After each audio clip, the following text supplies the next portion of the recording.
Salut à tous amis, j'espère que vous allez bien. Aujourd'hui on se retrouve pour une nouvelle vidéo. Je vais vous présenter ma salle de sport un peu ghetto. Pour ceux qui ne le savent pas, je fais de la muscu depuis 5 ans maintenant, plus ou moins correctement. On va dire ça fait 3 ans que je le fais bien, parce qu'auparavant je faisais mal, mais bon, on s'en fiche. Avant j'étais dans ma chambre, je manquais de place et d'équipement. Et là dernièrement mes parents ont acheté une nouvelle maison et dedans il y a un garage un peu délabré, mais dans lequel j'ai pu m'installer pour faire mes séances. Donc vous pouvez voir, il y a du matos un peu partout. Donc ce que je vais faire dans cette vidéo, c'est vous présenter le matos, l'aménagement, aussi vous parler de ce que je veux faire de cet espace, et aussi ensuite on va parler de mes séances. Je vais vous présenter mes séances pour vous montrer un peu ce que je fais, vous donner un ordre d'idée, pour conseiller certains, etc. Alors on va commencer par le bench qui est juste là. Donc c'est un banc pour faire du développé couché que je peux incliner, donc je peux relever le dossier qui est juste là comme ça. Bon, il va pas jusqu'à 90, il va jusqu'à je dirais 60 degrés d'inclinaison. Du coup ça manque peut-être d'un cran d'inclinaison pour pouvoir faire correctement les développés militaires par exemple.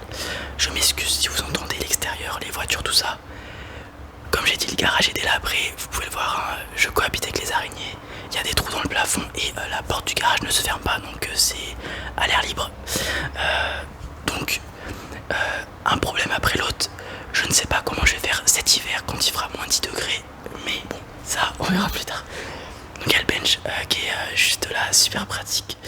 Ensuite on a le rack à squat là-bas au fond pour faire des squats tout simplement. On a la barre de traction que j'ai enfin installée.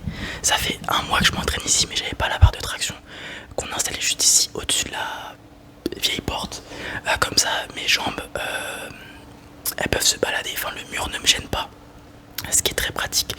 On peut aussi attacher un sac de frappe. Je vais pas spécialement l'utiliser, mon frère lui va peut-être l'utiliser. Pour l'instant je suis seul à m'entraîner ici, mais à l'avenir, avec ce qu'on a pensé avec mon frère, probablement qu'il viendra s'entraîner avec moi aussi. Donc la barre de traction super pratique. Ici on a des barres qui étaient déjà là dans le garage, très solides. J'ai fait une sorte de poulie avec l'élastique pour faire des extensions triceps, etc. C'est pas ouf, mais bon, en attendant qu'il y ait une poulie, c'est pas mal. Et on a les barres de dips qui sont juste ici, que j'utilise pour faire les dips, ou là comme vous pouvez le voir, poser tout simplement ma barre EZ quand je fais par exemple mes Jefferson curl, pardon. Maintenant ensuite l'aménagement, qu'est-ce que je veux faire de cet espace déjà? Bon, il faut le nettoyer et le restaurer. Le sol il est pas droit, donc c'est assez perturbant. J'ai réussi à mettre le bench sur un espace plus ou moins plat, et par exemple le rack à squat c'est un peu coussa, donc il faut relisser le sol avec du sol auto-nivelant, enfin une couche de sol auto-nivelant. Ensuite il faut refaire tous les murs, il y a des trous, donc remettre du placo, isoler, je sais pas si c'est nécessaire. Le plafond il faut le refaire, bon là vous voyez pas, mais juste ici il y a littéralement un trou dans le plafond.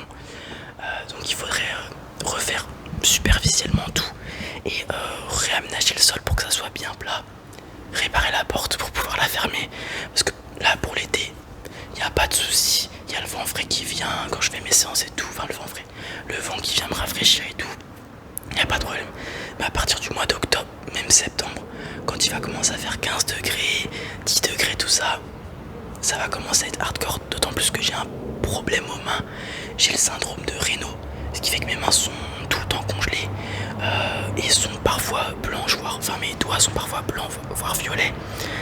Bon bref, il y a un camion qui passe, excusez-moi. Donc voilà, je vais vous expliquer aussi. J'aimerais bien, donc on a parlé de la poulie avec mon frère. Je pense qu'à partir du moment où on aura une poulie, enfin qu'on aménagera une poulie avec mon frère, je sais pas comment on va s'y prendre. On va y aller étape par étape. Mais je pense qu'à partir du moment où il y aura la poulie, là mon frère va commencer à venir s'entraîner, parce que moi j'ai une grosse lacune pour entraîner mes triceps ici. Parce que je peux pas faire de barre au front par exemple, parce que ça me nique les coudes. Tandis que quand je faisais des extensions de triceps et tout à la poulie, et bah, comme je pouvais mettre l'angle de mon poignet comme je le souhaitais, j'avais pas de problème. Là c'est pas le cas. Donc il faut absolument, enfin le prochain truc qu'on va acheter c'est très probablement une poulie. Il faut qu'on voit avec mon frère. Donc, voilà, le but c'est vraiment, là je pense qu'il y a assez de trucs, il faut juste rajouter une poulie ou deux pour pouvoir falloir faire les extensions triceps. Et je sais que mon frère aime bien faire des pec fly à la poulie. Donc c'est ce qui manque. Je vais passer aux entraînements. Donc moi je m'entraîne en push, pull, leg, PPL tout simplement. Donc push, vous poussez, pull, vous tirez, et leg, vous faites les jambes. Sachant que le jour des jambes, je fais les abdos aussi. On va commencer par push, bench tout simplement, comme un malade mental. Je fais 2-3 séries effectives. Par série effective, j'entends, c'est les séries qui vont vraiment travailler, où tu t'approches de l'échec. J'en fais 2 quand je tartine vraiment et que je mets lourd. Ou alors que je vais vraiment à l'échec la dernière, limite je la remonte pas, voire je la remonte pas tout dessous. Ou alors 3 quand j'y vais un peu plus léger et je me laisse une rep de réserve, on va dire. Mais bon, il y a l'échauffement par avant et les pyramides montantes. Donc ce que je fais, c'est que là il y a le poids déjà, parce que demain je fais bench. Là il y a le poids d'échauffement. Ensuite je rajoute 10 kg de chaque côté. Ensuite je remets 5 kg de chaque côté. Et là j'ai mon poids de croisière, on va dire, d'entraînement. Parfois je mets un petit peu plus. Ça dépend de mon mood et de comment je veux m'entraîner. Ensuite je vire la barre. J'incline le banc. Bench incliné. Aux haltères. Pareil, 3 séries effectives. On bombarde. Et c'en est tout pour les pecs. Même si après je fais des dips. Je sais que les dips travaillent le bas des pecs, mais moi j'essaie de focus les triceps. Donc ce que je fais, c'est que je rapproche bien les barres, j'ai les coudes bien vissés, on va dire. Et j'envoie 4 séries effectives, sans compter la pyramide montante. Donc je fais à vide 10 kg et ensuite je mets 20 kg avec ma ceinture lestée qui n'est pas là. Genre tout ce qui est serviette, tout ça, ma ceinture lestée, je les ramène parce que comme ça a l'air libre et tout, qu'il y a des araignées. Un peu la flemme de retrouver une araignée dans ma ceinture lestée. Je me suis déjà, plein de fois je suis venu ici et je me suis rendu compte qu'il y avait des araignées sur mes barres et tout, donc bon, j'aime pas trop les araignées, j'adore Spider-Man mais pas les araignées. Donc dips, une fois que j'ai fait les dips, je fais des espèces de triceps extension avec l'élastique. C'est pas opti, mais on va dire que ça fait l'affaire. Une fois que j'ai fait ça, triceps développé militaire, donc je relève le banc à fond comme je peux, développé militaire en essayant de fermer le plus les coudes possible pour focus les deltoïdes avant. Ensuite, beaucoup de gens ne le mettraient pas là, mais moi je fais l'oiseau, j'appelle ça l'oiseau, donc je me penche et je relève l'épaule en arrière pour les deltoïdes postérieurs. Très intéressant. Et ensuite, élévation latérale pour les deltoïdes médians, enfin les deltoïdes du milieu. Ça c'est ma séance push, ok. Ensuite séance pull, traction, on bombarde, 3-4 séries effectives dépendamment de mes objectifs, de comment je me sens, sans compter l'échauffement et la pyramide montante bien sûr, à la ceinture lestée. Ensuite rowing à la barre, je la mets plus ou moins où je me situe, parce que c'est plus ou moins plat et c'est là où j'ai de la place. Donc rowing à la barre, pyramide montante, série effective, et je mets les sangles pour mes séries effectives, donc les sangles que vous mettez au poignet pour avoir un meilleur grip, tout simplement parce que t'es limité au niveau du grip au bout d'un moment, surtout quand tu viens d'enchaîner une série de tractions, enfin des séries de tractions, t'es limité au niveau du grip, du coup ça aide à préserver les avant-bras, d'autant plus qu'après le rowing j'ai fini le dos et j'envoie les biceps où les avant-bras aussi sont sollicités. Du coup ça me permet de garder de la réserve pour faire des biceps correctement. Mes biceps, je pose la barre Z là au niveau du banc, je fais 2 séries. Je fais une série d'échauffement et 2 séries effectives de biceps curl à la barre EZ qui est ici. Tac. Ensuite j'incline le banc à fond, je fais des curls inclinés aux haltères, 2 séries effectives, pas d'échauffement, enfin pas de série d'échauffement puisque j'ai déjà fait du curl juste avant. Et ensuite curl marteau, 2 séries effectives aussi, et on bombarde, ok. Et aussi ce que je fais très souvent, notamment,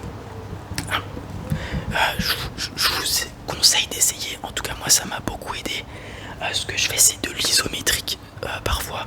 Je reviens sur le push. Le dernier exercice que je fais c'est élévation latérale. Très souvent à chaque fin de séance après mes élévations latérales, ce que je fais c'est que je me pose sur le banc, je bloque mon élastique sous le banc et je fais de l'isométrique, donc je pousse le plus possible l'élastique avec mes 2 bras. À un moment ça bloque, mais il faut faire comme si tu continues de pousser et tu tiens pendant 15, 20, 30 secondes si t'es vraiment déter. Et franchement vous allez bien sentir vos épaules brûler ça pour les élévations latérales. Oh, il y avait une mouche. Et je fais ça aussi pour le curl. Donc pareil, je bloque l'élastique ici. Et je fais du curl, enfin du moins, je mets l'élastique au niveau du poignet comme ça, mes avant-bras, mon poignet, mes avant-bras ne sont pas pris en compte. Et du coup c'est vraiment le biceps qui travaille à fond. Je suis pas limité par mes avant-bras. Et je tire du mieux que je peux en isométrique. Et franchement, j'ai vu la différence depuis que je fais ça, notamment au niveau de mes épaules. Parce que pareil pour mes épaules, du coup ce que je fais c'est que je bloque l'élastique au niveau de mon poignet. Du coup mes avant-bras n'interviennent pas non plus. Et ça permet d'aller à fond. Et j'ai senti la différence, hein, vraiment mes épaules ont pris un peu de volume depuis que je fais ça. Donc c'est intéressant de travailler en isométrique. Voyez si ça fonctionne pour vous. Et essayez de l'intégrer dans votre sens et tout. Ça peut être très, très utile. Moi je le fais que pour ces 2 exercices. Et une fois que j'ai fait ça, la séance poule est terminée. On passe séance jambes. Alors jambes, j'ai énormément de problèmes. Enfin ça fait 3 ans que j'ai des problèmes au genou. Alors que j'avais des joues en titane auparavant. Je suis un peu dégoûté. Mais du coup un long échauffement d'une bonne quinzaine de minutes. Où je viens échauffer les articulations, travailler la mobilité et échauffer les muscles stabilisateurs au niveau de la cuisse et autour du genou. Une fois que j'ai fait tout ça, squat, en ce moment je fais squat. Pendant un moment je faisais des fentes bulgares, mais maintenant que j'ai la rack à squat, je fais des squats. Ce que je fais, c'est que si mon genou me le permet, on va chercher une amplitude normale. Donc on va chercher le 90 degrés. Plus bas, j'y arrive plus. L'autre fois, j'ai essayé de faire amplitude max en descendant jusqu'en bas. J'ai réussi à faire une vingtaine de reps. Et après ça, mon genou l'a fait. Oh frérot, calme-toi. Donc je descends à 90 si je le peux. Là typiquement hier je me suis fait mal au genou samedi. On est dimanche on est lundi quand je tourne la vidéo. Donc hier j'ai fait ma séance jambes. J'avais mal au genou. Donc ce que j'ai fait c'est que j'ai adapté l'amplitude pour pas que ça me fasse mal au genou. Donc je faisais des demi-squats. C'est-à-dire que j'allais pas à 90 mais je descendais à... bon bref, je faisais des demi-squats. Et ce que je faisais c'est que moi je m'entraîne en plio. Je veux pas spécialement avoir des grosses jambes. Je veux des jambes dynamiques et explosives. Donc ce que je fais c'est, tu fais ton demi-squat et tu pousses vraiment fort. Jusqu'à même tu sautes, enfin je saute pas mais je pousse sur la pointe des pieds aussi. Pour vraiment travailler l'explosivité. Donc tu fais la pyramide montante, ensuite tu arrives à ton poids de croisière. Et tu fais 4 séries effectives pour ma part. Pour le moment c'est un peu brouillon encore. Je fais attention au poids que je mets pour mon genou, etc. Mais ça fonctionne plutôt pas mal. Ensuite, plio. Donc je fais, dans l'ordre, je fais des pogo jump. Donc vous avez les jambes raides et dès que vous atterrissez, paf, vous poussez avec la pointe des pieds. Des pogo jump, donc pour l'explosivité des tendons d'Achille, etc. Ensuite, je fais des sauts max avec élan ou alors, enfin des sauts max verticaux, pardon, avec élan ou sans élan. Et ensuite, je fais parfois, je tiens l'élastique pour sauter plus haut. Et je fais par exemple des squats sautés, en allant chercher très très haut. Je fais des sprints aussi parfois, sprint très intéressant. Je me mets dans le jardin qui est juste là, pardon. Et j'essaie de faire, je crois que j'ai 30 mètres de sprint. Donc je fais un sprint aller-retour et j'en fais 2-3. Et ensuite je me pose sur le banc et je fais des fentes explosives. Genre en gros je lève le pied et paf j'explose et je saute et je ratterris sur le pied avec lequel j'ai sauté. Et je fais ça de chaque côté. Pareil 2-3 séries ça dépend. Et ensuite si j'ai la détermination et que mon genou ne me fait pas mal, je fais ce que j'appelle des 6 squats. Enfin c'est le nom du truc. Allez chercher pour ceux que ça intéresse, c'est pour les quadriceps, ok. Et ensuite je fais les abdos. Donc les abdos je les fais chez moi parce que j'ai le matos là-bas. Les abdos c'est lever de jambes à la barre de traction. Donc tu te suspends, tu lèves les jambes tout simplement. Ensuite en ce moment je fais quoi? Je fais des crunchs avec un poids. Bon c'est pas optimal de faire les abdos à la maison, il faudrait une poulie encore une fois.